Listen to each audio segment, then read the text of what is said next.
In progress.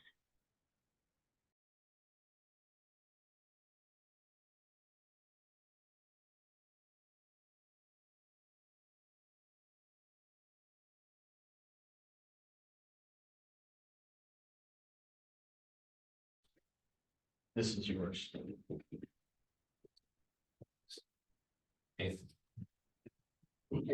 I gotta join it. Oh my God, I saw a koozie and I just was thinking, are we, I mean, I thought that was a beer. Right. It's just where my head goes. Right. No, I get that a lot. I mean, are we drinking? I think I'm here for it. Orange soda.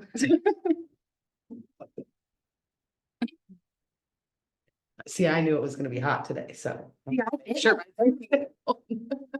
Yeah, I didn't. It is really. And I didn't, yeah, that's fine. So should, yeah. You need a fan.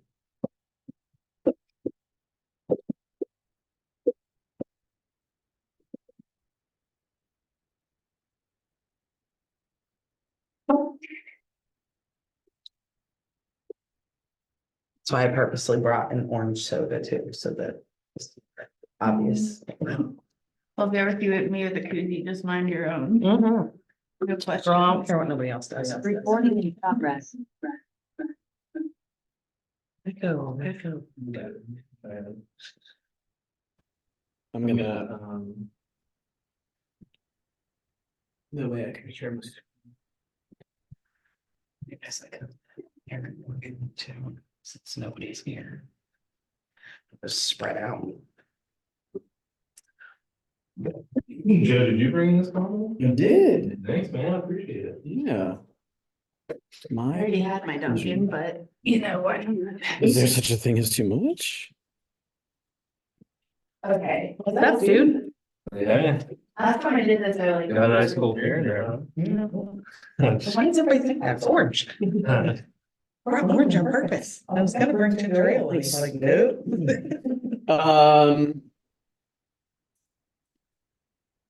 Jeff, can you verify that can you hear me? Yeah, I can hear you. I can see your screen too. Can you hear me? He's speaking, but I can't hear him. That's cool. Oh, wait a minute.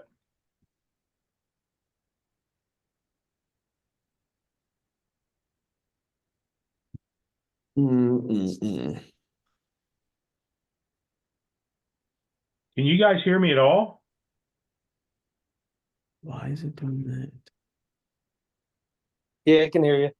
Okay, Headphones. yeah, because I can, I don't like Joe See, can. right? Maybe I'll take a, do Audio is showing it's going to a headphones. Should be. Is it the Realtek audio? is that for me? How do you get switched?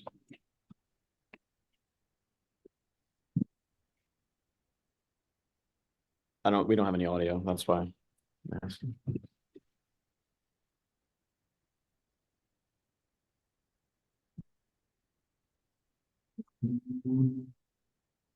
No.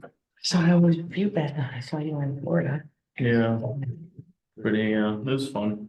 It's so chaotic when you go to Disney though. Oh, yeah. There's too many damn people. When Disney?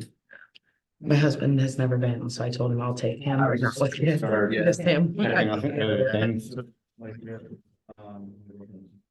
Which is cool. So that was pretty interesting. And she doesn't like friends, so. I went with all three of mine when I lived Can there. anybody online try to speak? Hello, can you hear me? Test one, All two, right, three. Jeff, I see you're speaking, but I can't hear it.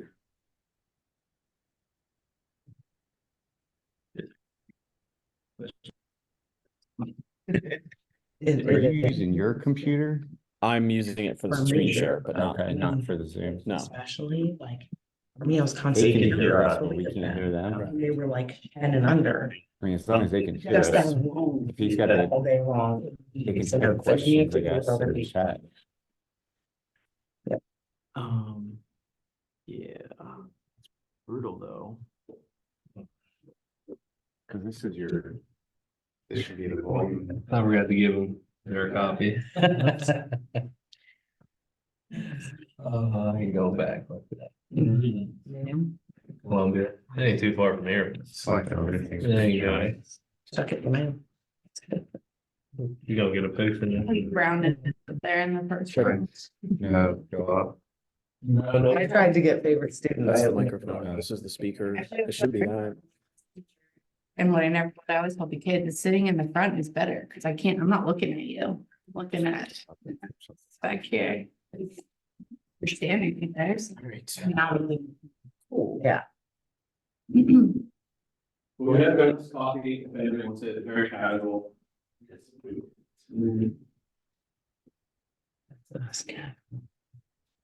What's a good one? I don't know why the audio is not Just the chocolate. putting out there, but they can hear me. Yeah, That's Gary. better. They just. Did you see that? I did. I was gonna go to Maple, actually. Well, I'm never gonna complain about free donuts, but yeah, Maple's.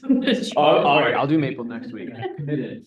And for everybody who's online, now you know what you're gonna miss out on next week. Is this like a weekly thing? Uh, Oh, he doesn't, okay. All right, just have me typing. I don't know why the audio is. we'll have to get record in. What's going on? They can't. Are you gonna talk stay to here? us. Yeah. Gonna bump one just to get a little. Oh, I smelled that bad. You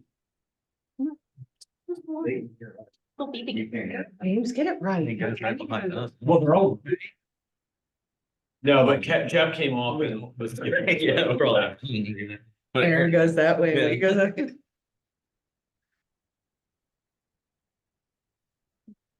So we can hear, we can't hear them. Can you hear me now? That's all. Yeah, you got to talk and. Maybe try the volume. That. I'm just on the speaker. Is there a? Like how Becker has like a contractor. Come forward now. exactly what I'm doing. It's kind of thing we. anything? I mean, I say I say is log out, Yep. log back in. I don't think that works. So what we can do, although I don't know if it'll give feedback, is I can unmute my computer. Check. Oh. No, no, no, no. Jeff's like, nope. I mean, we can switch the room audio off.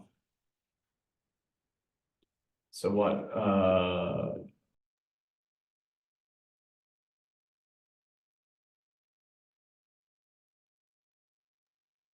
Jeff, you can hear me now, right? Yeah, I can hear you now. All right, we might roll this way. Just run it. Joe, that's actually better because there's no echo. I like that better. All right, we'll run it this way. That way it's actually audio is gonna run off my computer. We can't figure out why the office's audio stuff isn't connecting, but we're gonna roll with this. We're recording, we are good. Cool. Off to the races. Okay. So I get the call to come and talk about goal setting often. And I want to actually have a goal and vision conversation before I tell you guys anything about goal setting. So Q1 just ended, right? 8 days ago. Who has goals that they are actively working on right now for 2024? James? Okay. We're going to talk about the goals that you've got. And then we're going to use that for a springboard for the rest of this conversation. So what goal do you have right now for 2024 that you're working on? Growth Okay. in PC. Growth in PC. Okay. Are you 25% of the way to your goal? Just probably not 25. Okay. Probably more like 20. Okay. So here's the sticky thing about goals is that just by stating them, just by connecting the dots between a stated item that you'd like to accomplish and putting a date to it, you create an immediate level of accountability. right? Like he was able to be like, well, wait a second, not 25, but I'm at 20. Okay, cool. Well, if he hadn't set the goal, he could be at 0 theoretically, right? So it's progress over perfection. But one of the things that you got to be careful about is not weaponizing goal setting. And so I want to congratulate and encourage that and use that for sort of the springboard for the rest of the conversation, because what we're going to talk about is what are the standards for the way we want to live? Because the real truth is that goals and goal setting should actually inform you on the trajectory that you want your life to be taking, right? Whether it's a 1-week goal, 1-year goal, 3-year goal, 5-year goal, whatever. It's what is the trajectory that I want to go on? And then deciding like, what are the standards that I need to live by? What are the standards of the life I want to live? And that then becomes what your calendar is. So here's this is going to make your tummy feel weird. Okay. If I was to look at the way you spent your time last week, what would that tell me about the standards of your life? What do you hold to be important? What's non-negotiable? What do you say is non-negotiable, but actually is negotiable because you gave time to it? Anybody's tummy feel weird? No? A little bit, right? Like I said, I was going to go to the gym and then I didn't go to the gym, right? I mean, there's all those things. So when we think about that, one of the things that I don't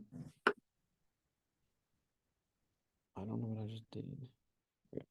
One of the things that I am going to talk about as we go into this is those standards and talking about where we're investing our energy and time.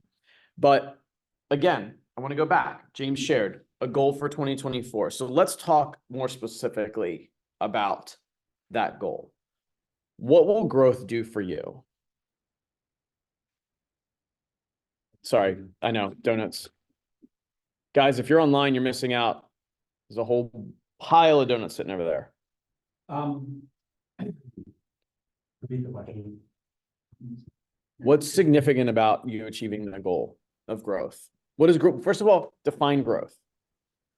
Just bringing the program up to, I'd set a goal to bring the program to 30 people. Okay. So growth would bring more revenue into the company. Mm-hmm. Growth would bring more, revenue to the PC program. And again, Ryan and I have talked about growing the company past 200. So that growth would bring the company past 200. We've been talking about 200 for years. So talks about revenue. What about the people? What would that do? Hey, Joe, Yes. are you talking about growth this year or growth in general for your career? So James is talking about growth in particular to productivity coaching. Okay, so can people hear me? Yes. Okay. All right, so I think growth needs to be determined by where you're at in your career. Like with me, I'll be 60 this year, so I'm on the I don't want to say downslope because there's no such thing as a downslope of a career, but I'm looking more towards the backing off of the career, but setting the career up so it pays me as I back off. Yeah. And that's what I constantly strive to do. Either be by setting up residual business from my team, from referral partners across the United States and abroad. So that would be a goal that I set is I'm now setting up my retirement, basically. How would you know you've made it? When I can say to my wife, hey, let's go away next week. And I have the way I know I make it is if I'm not pulling any money out of my Social Security or any money out of my 401ks, that I'm living on my residual income from the business. There you go. And I So know that I have a rainy day fund, and I know that I'm honestly setting my kids up, to be successful financially because I don't have to use it. all right. So where do you want to be by the end of 2024 on your pathway to being financially ready for that? By the end of 2024, I want to basically have my transition plan set up, meaning with obviously Seth, my partner, he's quite a bit younger than me. By the end of 2024, I want him and I to have my exit plan and the agreed, well, I would say referral system in place. Okay. Why, what do you think is going to take you 9 months to make that happen? Well, we still have to make money. I have other things going on that I have to work with. Plus, I'm constantly looking at referral sources and I'm using this year to maybe back off a little bit running, because going from Berkshire to KW, I make excuse my French, but a shit ton more money for less work. Tell your friends that, by the way. Yeah.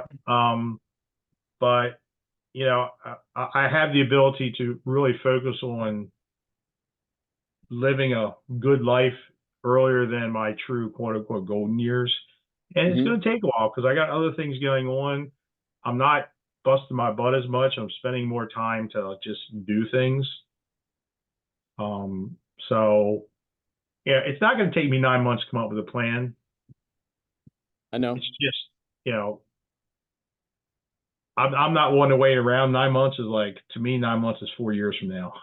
So. Yeah, my encouragement to you is there's a quote, you can accomplish more in 1 year, you can accomplish more in 5 years than you think you can, and you can accomplish less in 1 year than you think you can. So the challenge there is pushing yourself. You can do more than you think you can. My point to pull from that quote is you can do more in the next 9 months than you think you can. And it might not take you 1 month to pull that plan together, but putting the plan together is the first step. And actually part of what we're going to talk about today is how do you take your vision and how do you literally in tactical ways take your vision and turn it into something that you can do something about on a daily basis. When you can live in your vision daily, that to me feels like being in your purpose. There's something called flow that they study a lot with athletes. Actually, it's super weird. I was listening to a podcast and they were talking about motocross, some of these extreme athletes where what they can do now in the sports wasn't even conceived of 10 years ago. They didn't even think it was physically possible, some of the things that are being done in the sports now. And it's because these athletes are refining what flow looks like, so now the specific to motocross, what I was listening to in this podcast was now they're training on cardio more. They're training on controlling their heart rate more. They're controlling on their conditioning year round and working out. And it used to just be dudes getting on motorcycles and jumping dirt, right? The difference of how far that's come in that, and now they're finding excellence at a whole nother level. And so my challenge to you is to think about have you spent the inner work time of figuring out what your vision is? Jeff's probably a certain percentage of the way along there, right? He has some clarity on being able to live, and what I'm hearing there is sort of living stress-free financially, right? And knowing there's probably a number that's attached to that, and then there's a qualitative lifestyle that's attached to that. Well, hey, yeah, Joe, there's another thing I forgot to mention. Sorry, and this goes towards goals. Is one of my other goals is to be able to, like you do, public speaking for 1 to 2 organizations close to my heart, and being able to travel to those locations and still being able to, live the life, have the real estate and so forth. So it's more of a transition into a ability to do more of a fundraising model than a fund generating model. Yeah, that's super cool. And if you ever want to ask, if you ever want to hear about or ask me anything about where like kind of what the journey's been like and where I'm at now, give me a shout. Because there's interesting things. It's the one thing that I want you to think about there is, who do you need to become to be valued in that role? I never thought that people would pay me the amount of money that they pay me now, if I'm being honest. I literally never conceived that would be possible for coaching. Even when I was a coach at KW, which I'm not anymore. I don't coach under MAPS. I don't think they could afford me at this point. It's pretty wild. So now coaching in the investment space, where I'm coaching people whose margins are much greater, the value is much greater. So just something to think about. So now that you're thinking about like, what's 2024 shaping up to be like? This was one of the quotes that hit me. It was right. You can't be great if you are content being good. This goes to standards. So are the standards for your future life great? Are they inspiring? Are they worth waking up in the morning and doing shit you don't want to do?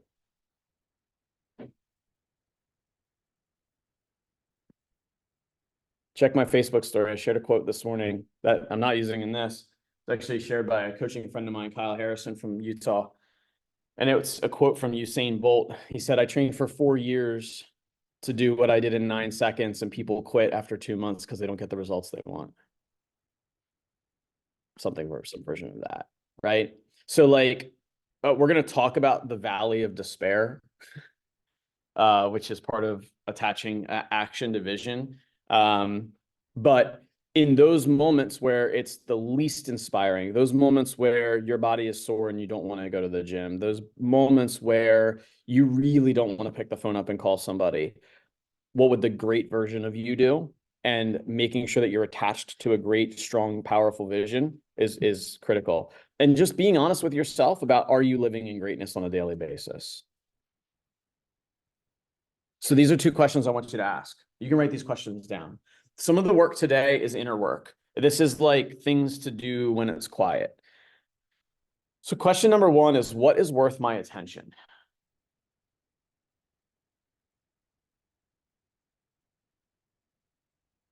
What is worth my attention? I know. Oh yeah, you're doing one. Yeah. They stole my idea. I make all my coaching clients do that. I literally won't coach people if they don't do a time audit. We'll talk about that. Ryan just learned about it. I will talk about it, actually. I think it's a good portion of the slide. Yeah. So what is worth my attention? What is worth my time? So I'll give it to you now. I'll give you the time audit now, because what you think your time is going towards versus what it actually goes towards is usually dramatically different. And if you really, really want to know, because like, let me kind of step back on the. Did you ever see the Mark Wahlberg time, his daily routine? He's wild. Yeah. But he said people started picking it apart. They're like, "What do you take a shower for an hour and 45 minutes?" Because you didn't fill in. So he had to like start creating a different time block. So let me kind of go to the 30,000 foot view. Goal setting, which is really what we're supposed to talk about here. Goal setting is like identifying what you want to do out there. But if you want to go from where you are right now to where you are out there, you need to be honest about where you are right now. And then you need to decide, and we're going to talk about this in a second. There's literally a tactical list of how to design what happens between here and there. But a time audit, which is like when you say, what is worth my time? This is a great tool. A time audit, which is what Ryan brought up. So he's doing that over with one of the teams. And this is what you do. Ready? Everybody can do this like this week or next week. Take a blank sheet of paper, take a tablet, and carry it with you. And it depends on how much of a serial killer you are. Every 15 or 30 minutes, you write exactly what you did. And if it's like, I talked at the water cooler with Ryan, then that's what you did. If it's, I took a call, I talked to my mom, I did whatever, blah, blah, blah, blah, blah, blah, blah, you write that down. Then you go back And what the next level of that is, now you can do this from a different perspective. You can do it from a productivity perspective. You can say, where was my income producing time? Or you can do it from a what filled my cup perspective. What was the most meaningful? And the really, really, really magical thing is to do both. You identify what was fulfilling and identify what was productive and made you money. And when you can find things that overlap, you circle those, and those probably answer these two questions, which is what is worth my attention and what is worth my time. I didn't see anybody write that down. I will tell you, this was absolutely something that I required every single one of my coaching clients to do when I was coaching as a MAPS coach. I still do it. I literally did it. So we all, like you guys probably know Eric Brewer. Eric has me coaching other CEOs of other companies that are about our size. So I'm coaching CEOs that are doing 400 flips a year. These guys are multi-millionaires. I made him do it. It's very humbling to have to look at what you actually spent your time on. Like, did you get your kid, right? Did you drop them off at school? Did you pick them up? Or did you get to the office early at 7? What choices did you make? That's a very humbling reality check. And so I strongly encourage you to do that, because it gives you an honest picture of exactly where you are right now. Because if you lie about where you are right now and then build a plan to some future state that's based on a lie, you're destined for trouble, because you're not being honest about what your current reality is and what your current, your stated priorities and your actual real life priorities are probably not as in alignment as you think they are. And if you don't believe me, calorie count for a week and you'll find out exactly what that feels like. And that is a huge tool. So yeah, so Ryan brought that up. That's a great idea. So those two questions, journal on that. What's worth my attention? What's worth my time? So I'm going to take you through an exercise if you're game for this.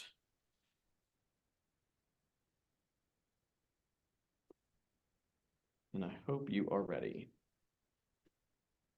All right. So if you're taking notes on the class, turn the page. I want you to go to a blank sheet.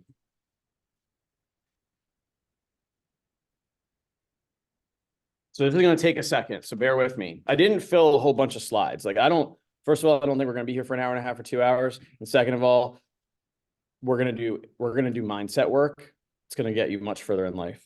So I'd like you to take time. I'm going to put a timer on. Ultimately, I'd like you to write 10 goals that you'd like to accomplish in the next 12 months. I'd like you to write them in the present state. So the language is like, I am earning blank. I am this weight. I am in a great relationship. Whatever it is, write down and if you can't get to 10 in the couple minutes I'm going to give you, then come back and revisit this. So write 10 goals you'd like to accomplish and write them in the present state. These are 10 goals you'd like to accomplish in the next 12 months. Timer is about to go on.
Right. We got about 20 seconds.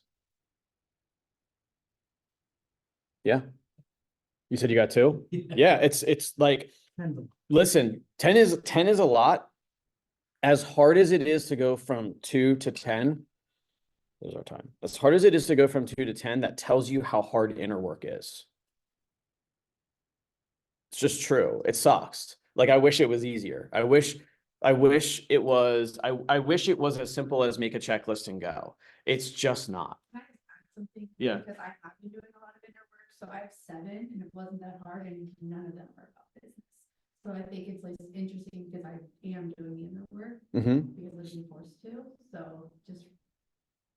But my situation is very different, but 10 was hard, but it's funny because like none of them are workable, Yeah. which is interesting. It's not that I'm not surprised, but it is interesting and great job. But the fact that, thank you. And the fact that she could do 7 in that period of time and like, it's like 2 and there's no judgment there. Is I've been having to do work. I've been forced to do. What's that? work. Yeah, he's up to 3. Yeah, But I think that's why it's easier for me because I've been in different situations. for sure. It's so how just slight tangent and this is very related though. Hal Elrod is speaking at the Cultural Summit on Thursday. Hal Elrod wrote the book Miracle Morning, and I was talking to somebody about him and about the book Miracle Morning, and I was like, yeah, it changed my life, and they were like, oh yeah, and I was like, it changed my life, and they were like, oh, because you got up earlier. I was like, no, because it helped me survive my divorce. And the book is called Miracle Morning for Millionaires. But my reference to that book has 0 to do with becoming a millionaire. Although I will tell you, the vision for this building was created during that time as well. So like, it wasn't just about surviving the divorce, which absolutely it helped me do, but it was also about like, how do you survive a divorce while juggling being a dad, owning businesses? Like, I was just, again, with total humility, but like talking about like my coaching career, I was becoming a MAPS coach at that time, which I thought was the pinnacle. And now I realized was a stepping stone for me. Right. And like that was happening during that period of time. Right. So, but one of the things for Miracle Morning is an acronym called SAVERS. I'll pull that up if anybody wants to completely change their life in one step. You change your morning routine, it changes your whole life. It changes everything. So, and even now, years later, and I'm still okay about having a morning routine. I still wake up early. I still don't like I don't allow TV in my house. I don't allow TV at all during business hours, but I actually my TV turns off at 11 o'clock. I have like the timer set and like the code comes up and it's like, oh, I'm done for the night. Like, so like living some of those intentional things are habits that are still left over from 2018. So, so 7 and 2, 3, that inner work. But I think, Aaron, it's important to say sometimes you're forced to do it. Like I didn't have a choice and that's helped. You have to change. So now watch. However many you got, and I talked a little bit, which maybe bought you time if you were still thinking on it. Here's the question I have. If I could wave a magic wand and have any one of those goals accomplished within the next 24 hours, which one goal would have the greatest positive impact on your life?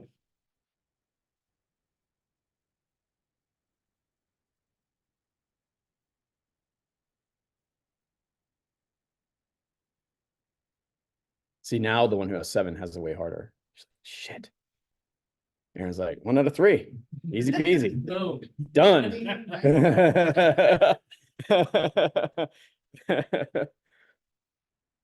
Looking at my weight goal, I'm like, yeah.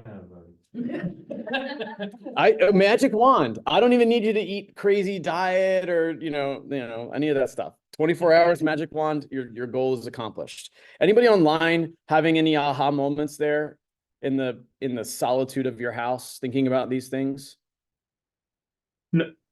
So I'm never afraid to talk, obviously. I love it. Yeah. I didn't have an aha moment. I have a moment that I strive to do but never do. Mm. And that's relax. because I am the habitual gerbil on a wheel Yeah. and I can't relax. It stresses me out to relax. I know that sounds odd, but it's God's honest truth. So when you did that exercise, what about it brought relaxation to the topic or to the surface? What do you mean, the 1 through a 10 exercise? Yes. Was relax the one thing that made it to the cut? Relax was exactly in the middle. I got 9 of them. Relax was exactly in the middle. That's cool. Yeah. I love that. Well, it's funny because Abby just said how out of her 7 things, none of them were business. And now you're acknowledging, and I thank you for sharing, but like relaxation made it on your list. We don't live to work, guys. We don't. Like we're here with a commonality of work. And so it's easy to like slip into, let's goal set for work. Let's talk about productivity. I promise you that when you have to, and that's why that question that I asked is like, and Kev, I'm going to get you. I saw you come off mute, so now you're busted. So I promise you though, that when things are hard, the thing that's not going to make you keep going is that other commission check. It's just not. It will not. There is, if you ever take a Tony Robbins disc, there is a financial motivator on there. Like some people are highly financially motivated. That's fine. That has there's a certain amount of engine that can give you. But at the end of the day, like, and I think if there's one thing that we've learned in a post-COVID world, like take any of the political or social feelings away from it, it changed the way that we prioritize because things were forcibly removed from society in a way that we never thought could happen. And that immediately forced a reprioritization of the whole entire United States. It's why you saw people going to van life. Why were people going to van life? Because they wanted freedom and they never thought that was possible. And then when the government said, okay, here you go, then they were like, okay, cool, I can sell my house and go in a van, which never may have seemed possible. So if you ever thought like it's okay to think differently as you're going on that journey, but I promise you that the things that you're going to find on it are going to surprise you. I promise you. All right, Kev, you're up. What do you got? Hey guys, so sorry for the voice, just still a little bit sick, but out of my 5 that I wrote down, I'm new to this is the first month in. So my first one was grossing 90K in sales. And I have that take home number. My realization, and that was the one I started. If there's any, waving the magic wand, and I started that. And my realization was it's not just having the money in the bank account, because I didn't write this until after you posed the question. It's not just getting the money, it's the skills, the magic wand of the skills enabling me to be able to achieve that goal. And then if I had those skills right now, the relaxation, the comfort, just knowing that I have the ability to go out and make that money kind of gives you that inner peace. And I know I can build off of that and grow. Wow. By the way, dude, that awareness is super powerful because one thing that you'll find, and Jeff outed himself a little bit by calling himself a gerbil on a wheel. So I don't feel too bad saying this, but like one thing I've seen in real estate, and if you like, listen, if anybody can look across the York and Adams County landscape at like realtors, there's very, very few that have longevity with a very nice, comfortable life. Sometimes you see people with these like big ramp ups and then they slow down, they burn out. That pace was unsustainable for them. It didn't match what the life they wanted to live. And if you want to get really like deep and inner looking about that, like, why is that? Right? Because it doesn't, at some point, it doesn't align with who they want to be. So that's good awareness for you because that'll hopefully prevent you from going on that trap of the more-ism, which is I always want more, I always want more, I always want more, and then always feeling unsatisfied, which is a death cycle for entrepreneurs. All right, so now that you've written it down, here's what I want you to do. This is a tactical way to take the thing from that list and turn it into something. We've done goal setting a variety of times, and I was thinking of a way to change it up and have it be a different approach. And so this is this is from, this is a combination of a couple things, but this is partly from the 12-week year and then partly from this super old video that I found from Maps with this old author who I couldn't even figure out which book he wrote, but it was phenomenal, like 3-minute speech. And so this is a combination of the two of those. So this is it.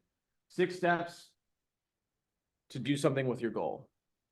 1 is write it down. You guys already did that, but don't just like, and what you just saw was like, don't just start with like quote unquote writing a goal. Like write those 10 things and then force yourself to ask, if I could wave the magic wand and accomplish one of them within 12 months, what is it? That is the one goal. If it's in 3rd place, it's not going to make you wake up in the morning and hustle. Set a deadline. So we've all heard of the acronym SMART goals. I was looking at my old slides from doing this before, and I've taught SMART. Well, this is a different way of thinking about that, because setting a deadline is time. And that's the T of SMART goals. So making it time bound. Set a deadline. Usain Bolt knew when the Olympics were. He knew, right? So there was no question of when do I need to be ready to run the 100 meters faster than any other human being. He knew the deadline, it was coming, right?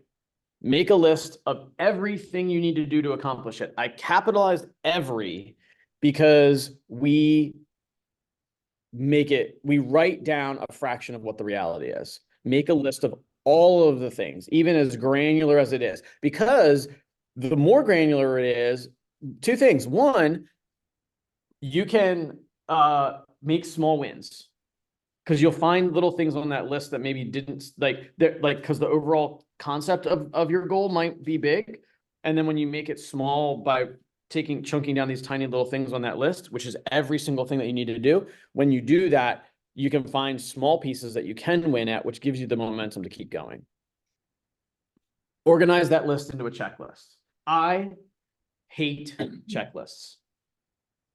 I am a 2 out of 10 in organization and a 0 out of, on the KPA, I am a 0 out of 10 in structure. Ryan's laughing. It's true. It's just not my jam, right? So checklists make me feel a certain way. It's like, ugh.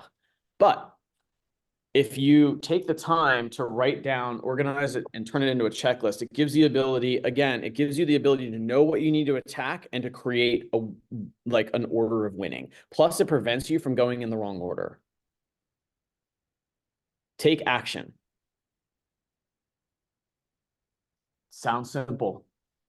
Like literally ask yourself, you guys are writing it down. It's not my goal. So take a look at it and say, what's the first action?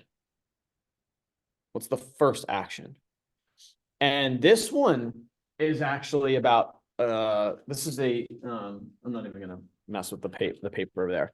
This is something to avoid porpoising or inconsistency. So if you ever experienced this in your business, I'm going to describe porpoising for a second, and you're all going to be like, oh yeah.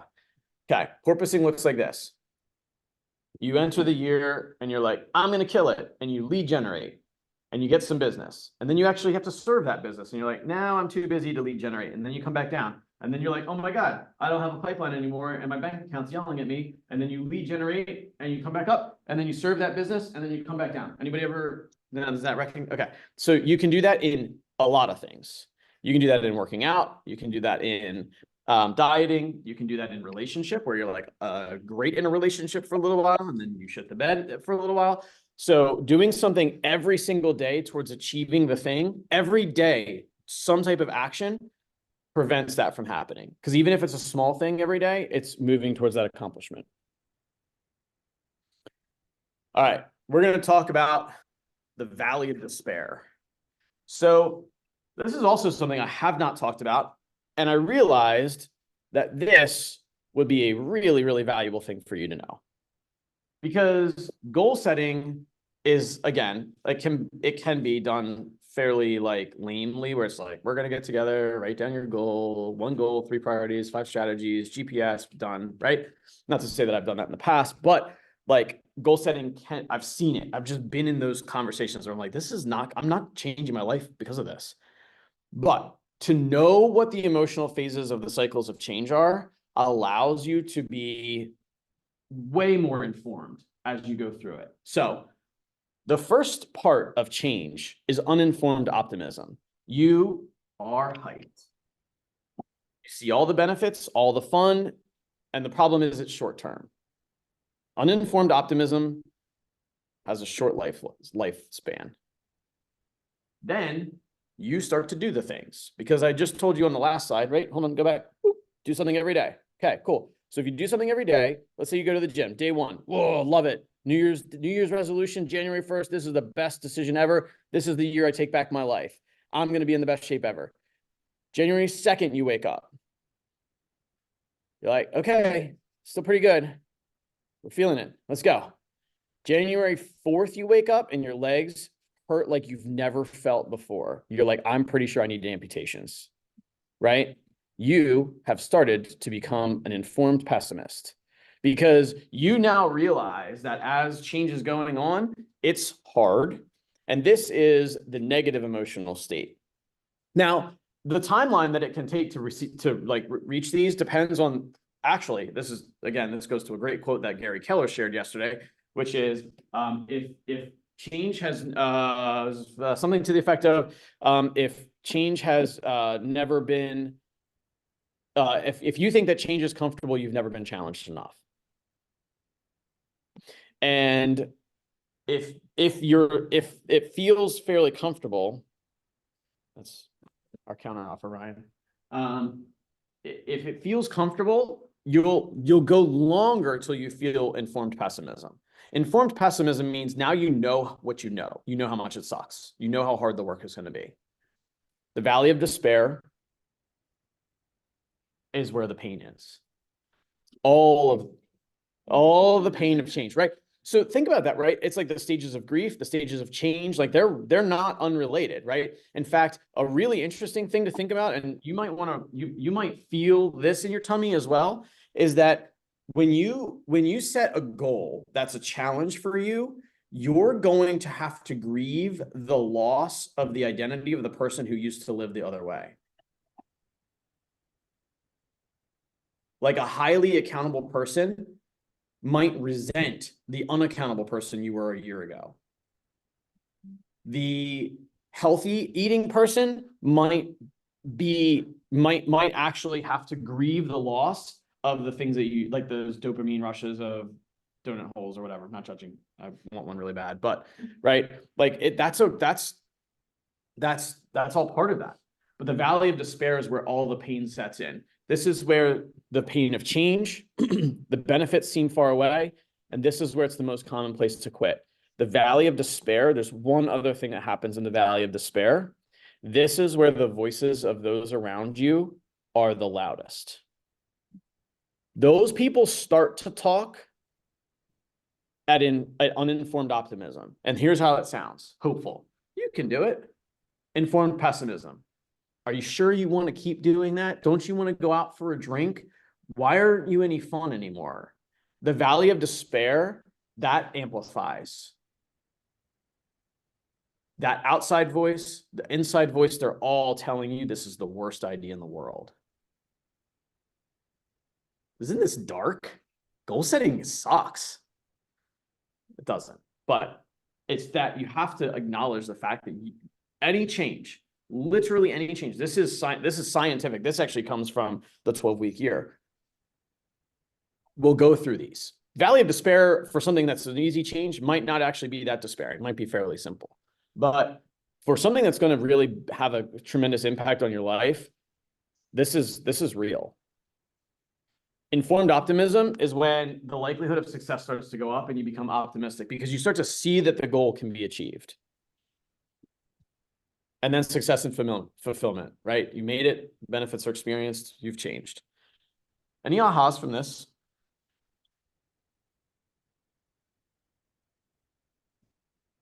Has anybody ever quit at the valley of despair? I've definitely quit at the valley of despair. I've quit just after uninformed optimism. I'm like, this is great. I'm like, right? I'm like, this is great. And then it's like a little hard. I'm like, good. So, but like now that you know, I think you're informed. Like, I think knowing that it's going to suck is actually part of what will help you get through the suck. So hopefully I give you a gift that you now know the emotional stages. So moving from that and moving from that goal setting exercise, I want to introduce, and this is what we're going to come back and visit the GPS. That's actually what we're going to work on really hard next time, is like the GPS and sort of building out calendar and time block and all of that type of stuff. We're going to get more tactical, but does anybody know what GPS stands for in goal setting? Anybody know? All right. We're gonna answer that. Good. So I want you to go back to the goal that you wrote down. Yes, goals, priorities, and strategies. That's good. All right, we're gonna come back to that. So go to the goal that you wrote, the one that you circled. I want you to write answers to these 3 questions, or at least write these 3 questions and then come back and revisit them during some inner work time. Why that goal? Why that goal?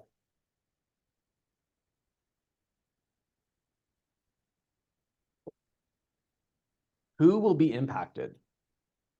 By the way, selfish goals are okay. Selfish goals are okay. I was talking to an agent in Pittsburgh, and she was like talking about, she was working on her business and talking about helping other agents. And I was like, it's okay to, like, you got to put your oxygen mask on first. So why that goal and who will be impacted? By the way, a selfish goal doesn't not have other who's. Because the best version of you is then better for other people. And what would you tell your loved ones if you didn't achieve it? That's the question that sucks the most. It's actually why goal setting with accountability attached to it, especially when you have people that you share that accountability with, like it's like other people will help you take a stand for it when you're in the toughest part. Plus, if you're all in it together and know, like, hey, I feel like I'm in the valley of despair, like having somebody who's there to remind you of what's on the other side of that is great. But if you didn't achieve it, what would you tell those who you care about the most?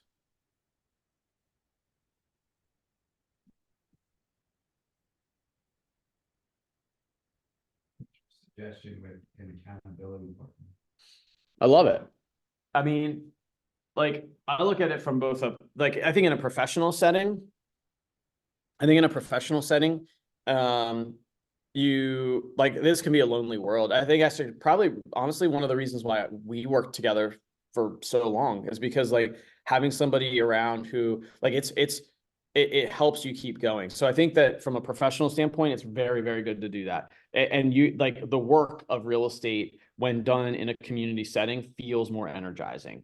But I think from a health perspective or lifestyle perspective, having somebody like if you don't tell somebody else that you're working on something, the person you are the most likely to let down is yourself. You are going to let yourself off the hook way easier than if someone checks in on you as like an accountability partner and you have to tell them the truth. You have accountability partners and you're an accountability, like Allie tells me when you guys talk, like what it does for her. So you can have an impact. That's why people pay coaches, right? Like, I mean, Tom Brady is a great example. Like Tom Brady, like he could go be a coach at any point. He could have been a coach during his career. He was super, super knowledgeable about the sport and about the position, but he liked that Bill Belichick challenged him. There's like a bunch of really great interviews between the two of them where he talks about like, I wanted to work for a coach that wasn't going to let me get away with my own shit. I bring that up because self-motivation is very challenging. That's where you get into that 6 levels, 6 steps. And if you have somebody that's holding you accountable, checking in, or you're doing those activities with, you're more likely to succeed. Yeah. I know that's personally that I feel that exact way. Yeah, for sure. So I'm all about that. Okay, we're gonna come back to GPS. In a second, but a couple of things about the end state of change. So I talked about this, the 5 emotional stages of change. These are questions to ask about the end state. So the first question is like legitimately a really important question to ask. Are you willing to do it? Like, I'm the fastest player on my soccer team. Doesn't say much. It's a 40+ team. We're all old. And I pulled my calf this weekend. So that's actually probably not even true today.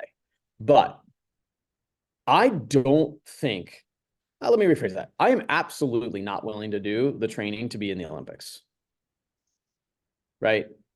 I'm just not. It's not what I want. So I am not willing to complete the actions needed to fulfill the vision of becoming an Olympic sprinter at 41. Okay? Cat's out of the bag. What's that? I'll be 41 by the time the next Olympics get here. Yeah, so like that, but like looking at your goals, right? Are you willing to do the actions? Be honest about that. Second question, have you shared your vision? This goes to Ryan's question about accountability partners, right? If you don't share the vision, the likelihood that you're going to see it through just plummets. I know that you, and not to call you out, and I'm sort of doing this by way of like social media, but I know that you've like rallied like you, I'm pointing over Aaron to you. Aaron only had 2 things. He's like not doing any goals. I had 3. I had 3. I now have 4. You're up to 4. That's good. He's just working through that inner work over here. That's why he's quiet. So I know that one of the things that you've done is created a community. So what has the community done for you in a shared vision of your journey?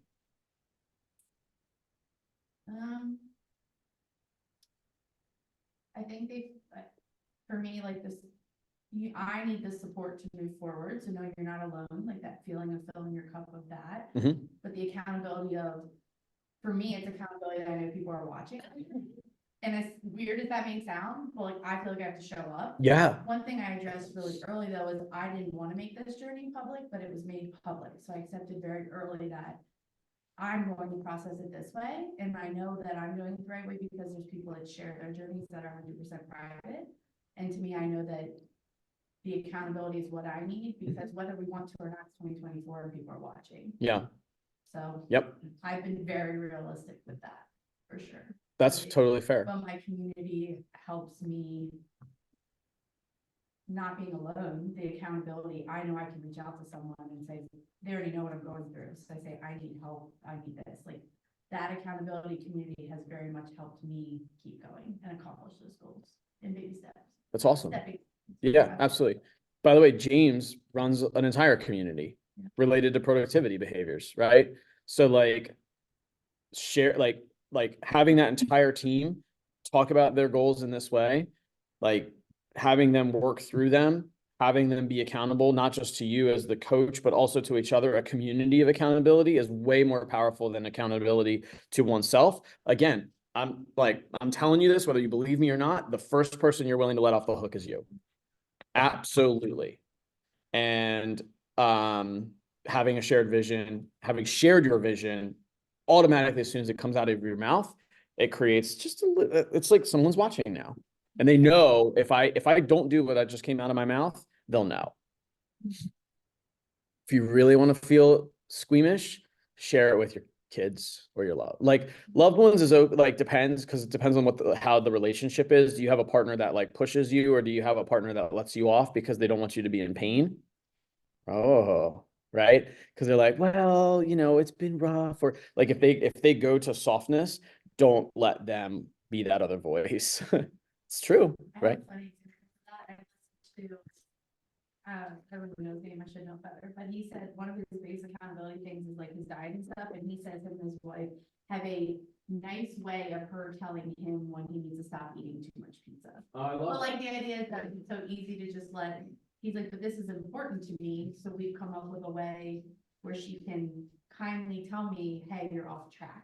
But how often do we want to tell our partner that, hey, you look like a fatty right now, but he's identified identified that it's important to him. So they've come up with a way to not enable each other. You I know? tell my husband, damn, babe, you're eating more.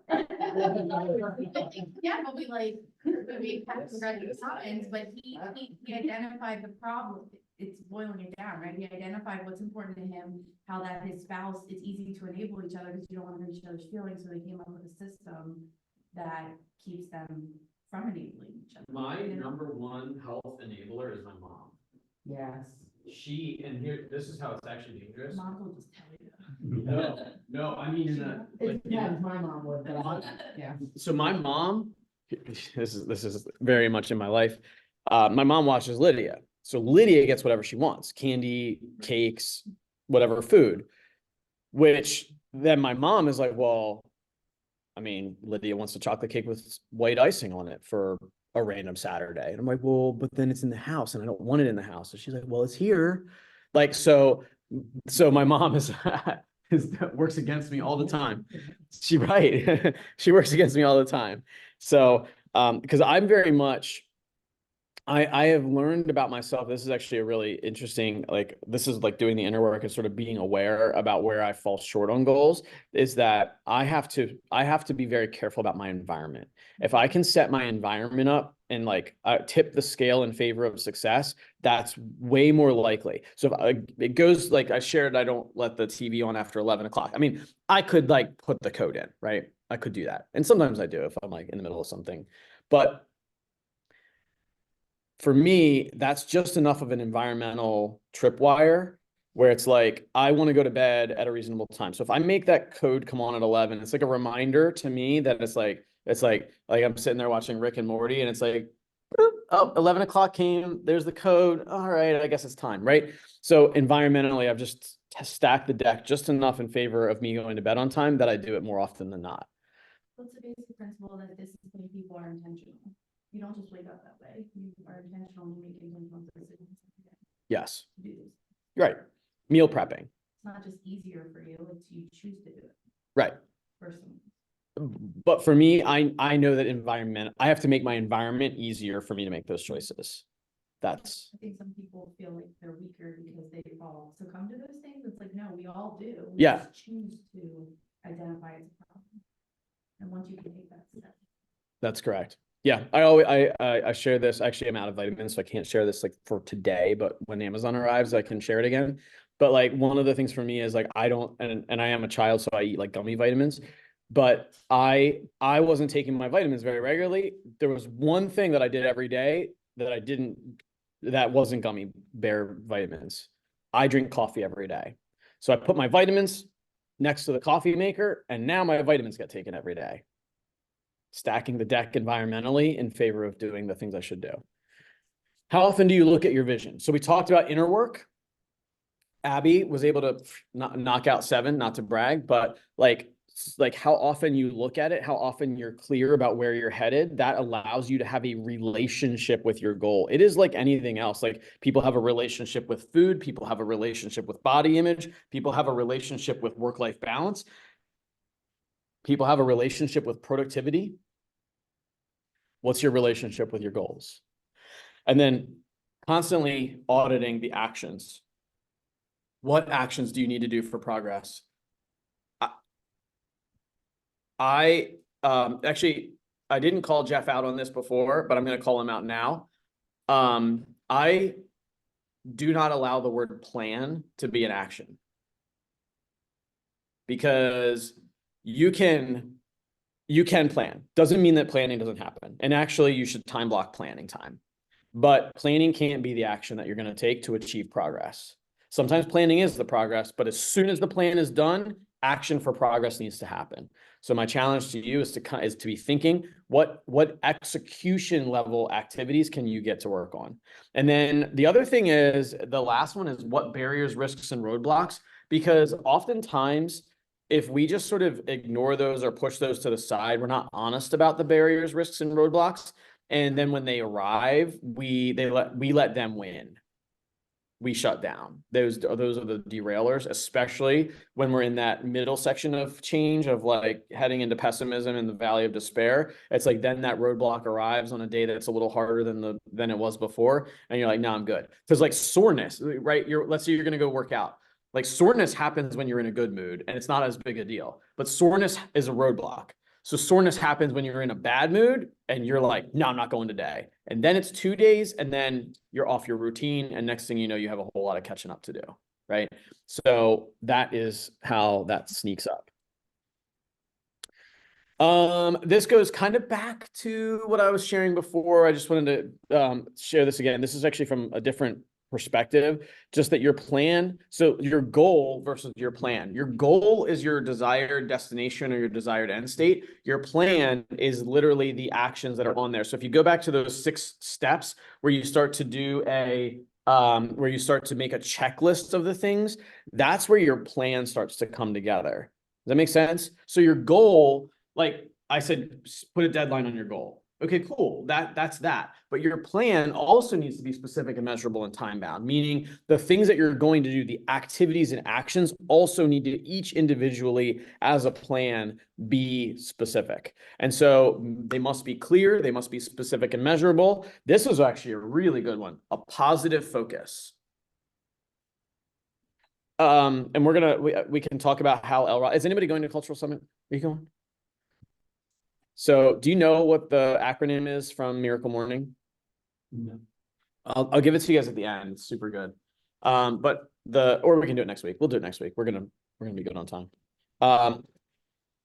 Positive focus. Gratitude is one of the most powerful emotional movers that you can possibly have. And even in the darkest of times, finding things that you can have a positive focus on can allow you to get through. There is insane data and feedback and stories. Like if you look at people who have accomplished amazing things and the hardships that they've come out of, like dark times, what's the quote? Tony Robbins was sharing it.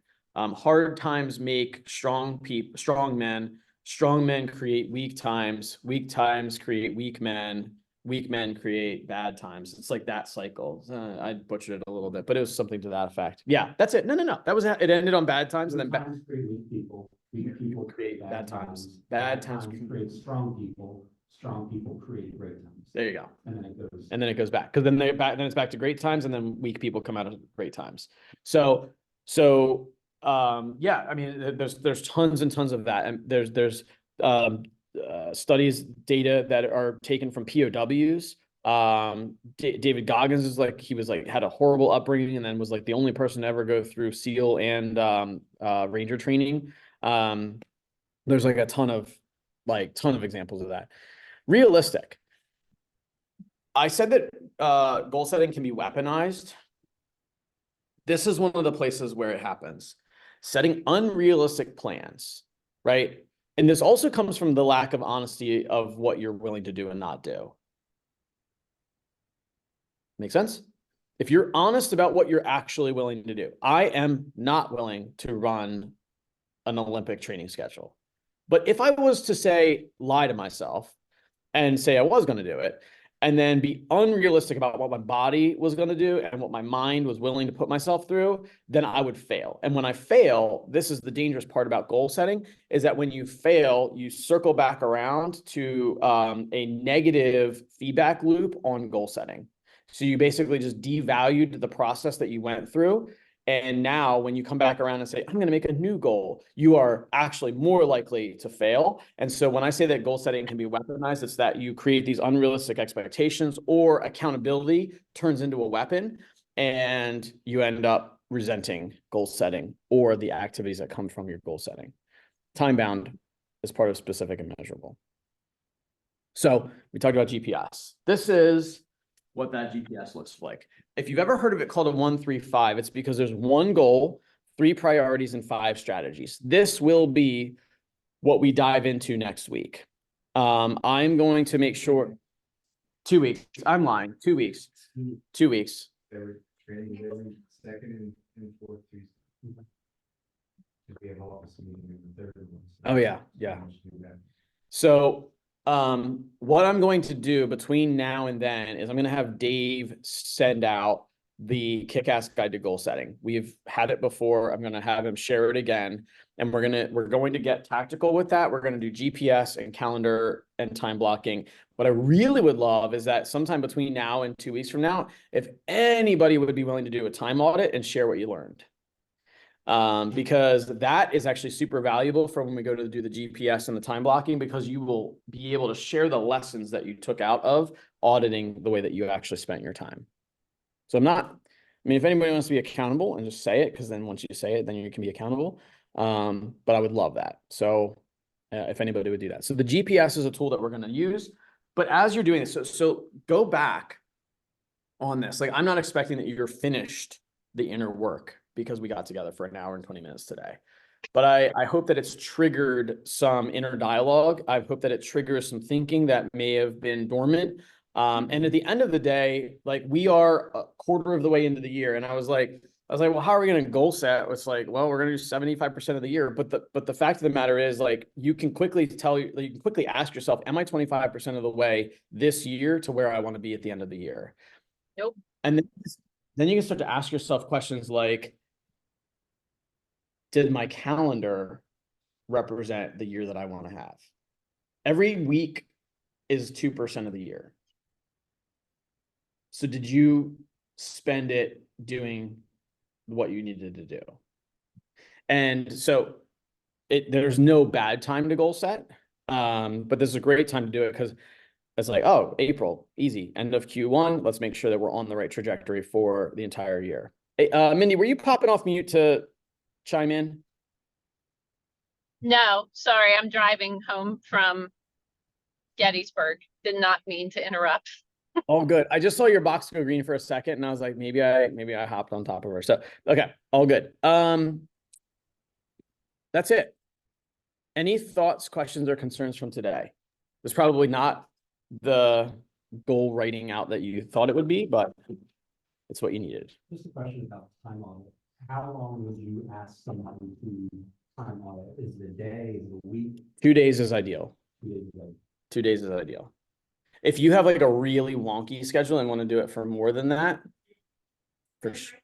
You're doing at that moment, or what you did in the last? What you did in the prior 15 Okay, so you're minutes. just reflecting on those. Okay. Yes. So you're so you're doing it in time as it has. So as the time period passes, at the end of that 15 minutes, you audit that. And the reason I say you can decide how hard you want to do it, because 15 minutes is tough, like literally to stop and write down every 15 minutes.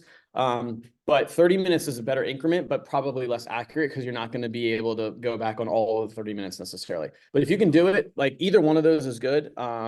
And again, just being specific and honest about what it was. Like sometimes, like I see them and they're vague. It's like I talked on the phone. I like, was it, if you talked on the phone making a $500,000 deal, that's different than talked on the phone bullshitting about going out that night, right? So like, just be like, do something that if you went back and read this 6 months from now, you'd be like, wow, now I know what I spent 2 days on. Okay.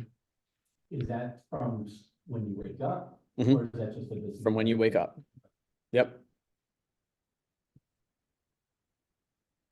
Joe, I had a quick question for you mentioned the Miracle Morning a couple times. There's I guess a series 2 version. It probably goes across a lot of industries, but there is a Miracle Morning specific to real estate agents.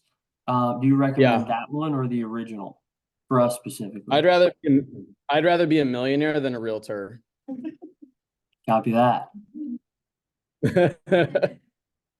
I mean, it's the same. It's actually the same way I feel about exactly what to say. There's exactly what to say. And then yeah. To be honest, if you're in the business and you're just starting your real estate career. Yeah, it may not be bad for him. Yeah.